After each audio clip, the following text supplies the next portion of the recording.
నమస్తే. ఒకప్పుడు ఉగాది అంటే ఆ సందడంతా టాలీవుడ్ ఇండస్ట్రీలోనే కనిపించేది. లెక్కలేనన్ని సినిమా ఓపెనింగ్లు జరిగేవి. కనీసం 30 నుండి 40 చిన్న సినిమా ఓపెనింగ్లైనా ఉండేవి. ఆ ఒక్కరోజు ఫిల్మ్ మీడియాకు ఊపిరాడేది కాదు. ఓపెనింగ్స్ అంటే ఎక్కువగా రామానాయుడు, అన్నపూర్ణ స్టూడియోస్కు నిలయం లాంటిది. ఉగాదిని పురస్కరించుకుని ఆ రోజు మాత్రం ఆ రెండు స్టూడియోల్లో భారీ ఎత్తున కొత్త సినిమా ప్రారంభోత్సవాలు జరిగేవి. కానీ కాలక్రమంలో చిన్న సినిమాల ప్రారంభోత్సవమే కనుమరుగైపోయింది. 7-8 ఏళ్లుగా చిన్న సినిమాలు బాగా తగ్గిపోయాయి. పరిశ్రమ కళకళలాడేది కేవలం చిన్న సినిమాలతోనేనని దాసరి ఎప్పుడూ చెప్పేవారు. నిజంగా ఆయన చెప్పినట్లే చిన్న సినిమాలు తగ్గిపోయేసరికి ఇండస్ట్రీలో ఎంత మాత్రం కళ కనిపించడం లేదు. గడిచిన 2-3 ఏళ్లు ఉగాదిని పరిశీలిస్తే అసలు చిన్న సినిమా అనే పదమే వినిపించలేదు. ప్రత్యేకించి ఉగాది రోజున ఓపెనింగ్ అన్నదే లేకుండా పోయింది.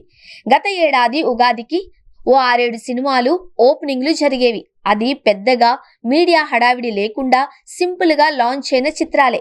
మరి 2026 కొత్త సంవత్సరాది ఎలా ఉండబోతోంది అంటే గత ఏడాదిని మించిన దారుణమైన పరిస్థితే కనిపించేలా ఉంది అని విశ్లేషకులు భావిస్తున్నారు.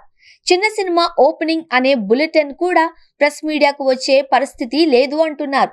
4-5 సినిమాలు లాంచ్ అవ్వడమే కష్టము అంటున్నారు. ఓ అగ్ర హీరో సినిమా మాత్రం లాంచ్ అయ్యే అవకాశం ఉంది.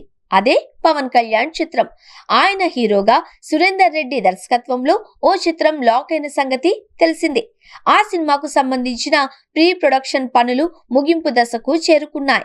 పవన్ కళ్యాణ్ కూడా ఖాళీగానే ఉన్నాడు. ఉస్తాద్ భగత్ సింగ్ కు సంబంధించి డబ్బింగ్ పనులు ఒక్కటే పూర్తి చేయాల్సి ఉంది.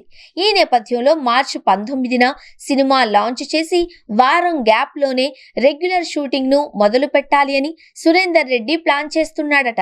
అలాగే రామ్ చరణ్, సుకుమార్ కాంబినేషన్ లో కూడా ఓ సినిమా లాక్ అయిన సంగతి తెలిసిందే. పెద్ద పనులన్నీ కనుక ఓ కొలిక్కి వస్తే ఉగాది రోజున చరణ్ సినిమా లాంచ్ అయ్యే అవకాశాలు కూడా ఉన్నాయని సన్నిహిత వర్గాల నుండి తెలుస్తోంది. అలాగే మధ్యలో ఆగిపోయిన కొన్ని చిత్రాల షూటింగ్ కూడా అదే రోజు రీస్టార్ట్ చేసేలా కొంతమంది దర్శక నిర్మాతలు ప్లాన్ చేస్తున్నారట. ఇంకొంతమంది నిర్మాతలు రిలీజ్ తేదీలు ప్రకటించే అవకాశాలు ఉన్నాయి. ఇంకా టీజర్, ట్రైలర్ సహా ఇతర ప్రచార చిత్రాలకు సంబంధించిన అప్డేట్స్ కూడా ఆ రోజు వచ్చే అవకాశం ఉంది.